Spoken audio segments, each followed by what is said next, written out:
और सारे सीईओ एक बार समझ लें कि सरकारी जमीन अभी मेरा प्राथमिकता में है दाखिल खारिज, परिमार्जन प्लस नापी, ये 4 काम 15 दिन के अंदर जो निपटा लेंगे हम उसको सम्मान भी करेंगे, पुरस्कृत भी करेंगे।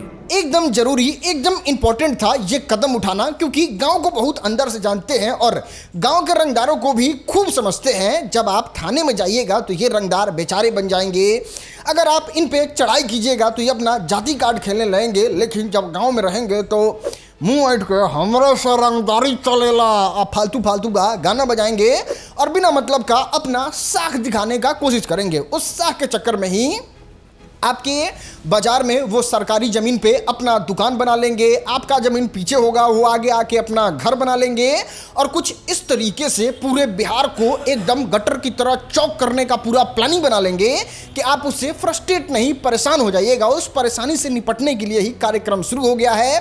पहले शहर को साफ किया गया, फिर गांव को साफ किया गया, बेतिया राज को भी अल्टीमेटम दे दिया गया और अब इस तरीके की बात कही गई है जिससे सारे गांव के रंगदार का नींद उड़ा हुआ है। किसी अपराधी ने और किसी माफिया ने कोई सरकारी जमीन को अतिक्रमण किया है, आप आवेदन दीजिए, 24 घंटे में उसको ध्वस्त कर देंगे।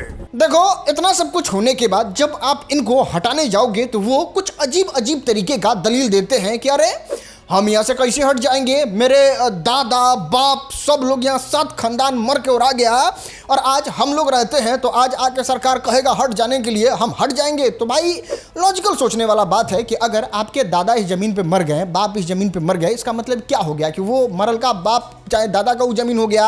अरे है तो वो सरकारी ज़मीन ही ना। लोगों को ये बात समझना चाहिए, जो लोग सरकारी ज़मीन पे कब्जा करके पूरे शहर को, गली को, गाँव को, मोहल्ले को एकदम चौक कर देते हैं। एक शहर में घर बनाने के लिए सबसे पहले तो जी तोड़ जान लगा के मेहनत करना पड़ता है और बहुत ज़्यादा जब पैसा इकट्ठा कीजिएगा तब आप शहर में 5 धूर ज़मीन खरीद पाइएगा और उस 5 धूर ज़मीन को खरीदने के लिए सबसे पहले तो दलाल को कमीशन देना होगा, फिर रजिस्ट्री करवाने जाइएगा वहाँ कमीशन देना होगा, सरकार को टैक्स देना होगा, तब जाके आपका ज़मीन होगा। फिर मेहनत कीजिएगा, फिर कमाइएगा, तो बुढ़ापा जब 40, 45, 50 साल के होइएगा तो उस पर एक छोटा सा घर बनेगा। घर बनेगा तब 50 तरीके का टेंशन, बिजली बिल, हाबी जाबी, दिस डेट सब करना होगा, तब जाके आपका एक अस्थायी घर बनता है। अगर आपके पास पैसा नहीं है, आप ज़मीन नहीं खरीद पा रहे हैं तो रेंट पे रहना पड़ता है, जो देते देते लोग का दिमाग पागल हो जाता है।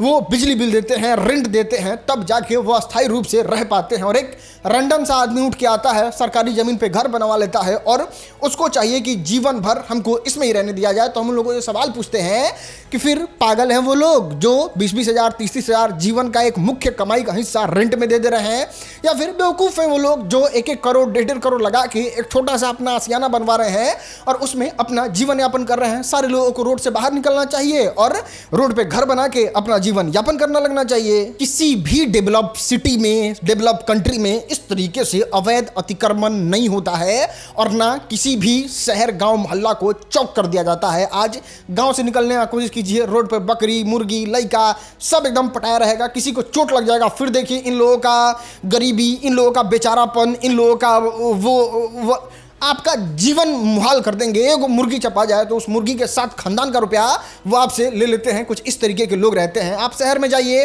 आप दुकान के आगे गाड़ी लगाइए, आपको लगाने नहीं देंगे, लगेगा जैसे कि उनका पूरा मार्केट जो है वो पिताजी का रजिस्ट्री करवाया हुआ है। तो ऐसा नियम बनना चाहिए ताकि बिहार थोड़ा सा डेवलप दिखे और यहाँ पे रह रहे आम नागरिक को थोड़ा राहत, सुविधा, सुविस्ता हो। सरकारी जमीन हो या प्राइवेट, खतियानी जमीन हो या फिर हिस्से वाला जमीन, जमीन के प्रॉब्लम से लोग इतना फ्रस्ट्रेट हो गए थे, इतना परेशान हो चुके थे, इतना ज्यादा हत्या हो चुका था कि लोग इस बात को मान लिए थे और लगभग हर घर में यह कहावत पहुंच चुका था, बिहार में जमीन के मामले में मुखिया से लेके मुख्यमंत्री तक चोर है, सबको कमीशन जाता है। लेकिन ये जो विजय कुमार सिन्हा, जो बिहार के उप मुख्यमंत्री प्लस राजस्व एवं भूमि सुधार मंत्री हैं, वो आके ऐसा स्टेटमेंट दिए हैं जिससे लोगों का दिल खुश हो गया। क्या कहें, पहले तो आपको वो सुनना चाहिए। हम रहे न रहें, लेकिन हमारे सचिव रहे न रहें, हमारे पीछे एक ठोस पारदर्शी राजस्व भूमि सुधार का प्रशासन जरूर रहेगा। ये व्यवस्था जरूर बना के जाएंगे।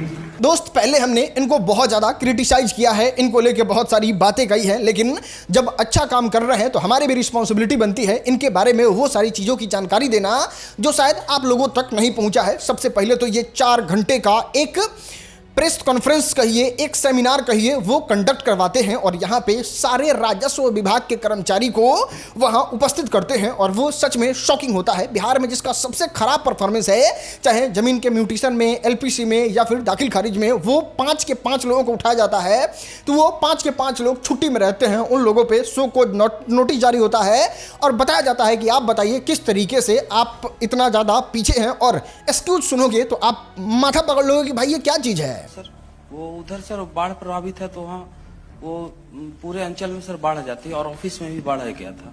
और बाढ़ हो जाने के बाद सर वो फिर इलेक्शन आ गया, इसी में थोड़ा पेंडेंसी सर बढ़ गया। बाढ़ में बाकी काम बंद हो गया, बाकी विभाग के भी काम बंद हो गया होगा?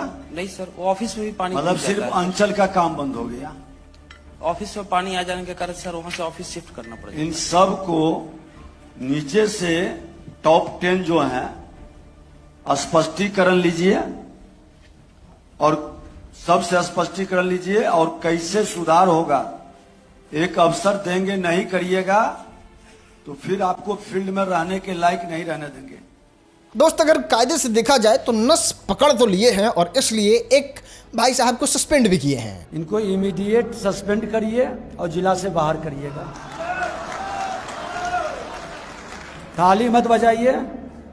आपने इस तरह से परेशान कर करके खाता खसरा परिमार्जन की इतनी छोटी चीज में बेदम किए हैं। दोस्तों, 4 घंटे की कंप्लीट वीडियो को हमने देखा और देखने के उपरांत ये समझ में आया कि जितने भी बिहार में राजस्व कर्मचारी हैं जो जमीन उमीन का देखभाल करते हैं, उनमें से किसी लोगों को बढ़िया से प्रॉपर ट्रेनिंग नहीं दिया हुआ है। क्योंकि आपको बता दें, जब विजय कुमार सिन्हा पूछ रहे थे कि कोई अगर फर्जी दस्तावेज लगाता है, फर्जी तरीके से किसी का जमीन पे अपना दावा ठोकता है और जब फर्जी पाया जाता है तो आप लोग क्या करते हैं, तो उसका कोई जवाब ही नहीं दिए थे। जिसपे वो बताते हैं कि 5 तरीके का धारा है जो भू माफिया पे लगाया जाता है, जो इस तरीके से लोगों को परेशान करने के लिए अपना दस्तावेज फर्जी पेश करते हैं, उन पे लगाया जाता है। तो उनको लगा के तगड़ा धारा में अगर आप जेल नहीं भेजिएगा तो फिर वो लोग जो हैं वो सुधरेंगे कैसे, और कुछ इस तरीके का वार्तालाप होता है वहां पे। आज विधानसभा अध्यक्ष के नाते जो व्यवस्था बनाया, चुनाव का मॉडल पेश किया, आज हमको आपको शक्ति प्रदान करता है।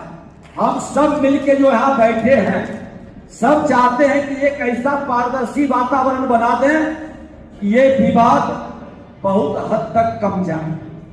लोग हिम्मत नहीं जुटा सके, फर्जीवाड़ा करने वाला लोगों को परेशान और तंग नहीं कर सके। हमारी मंशा वो है। तो कुल मिला के अगर इस पूरे मैटर को गहराई से समझने का कोशिश किया जाए तो यहाँ पे ये है कि अब जमीन के मामले में सरकार जो है वो पूरी तरीके से अग्रसर हो चुकी है। बालू में भी विजय कुमार सिन्हा ने बहुत अच्छे तरीके से काम किया है और यहाँ पे उम्मीद है कि एक ट्रांसपेरेंट व्यवस्था, एक कह सकते हैं राजस्व एवं भूमि सुधार का ऐसा नियम कानून जिससे आम लोगों को परेशान ना हो और आम लोग जो सच में इस बिहार के लिए पैसा देते हैं, ईमानदारी से रह रहे हैं, उनको न्याय मिल सके और वो अच्छे से रह सके। बाकी बेतिया राज की जमीन का क्या होगा उसको डिटेल में समझना है तो आप इस वीडियो पे क्लिक कीजिए। इस वीडियो को देखने के लिए आपका बहुत बहुत शुक्रिया।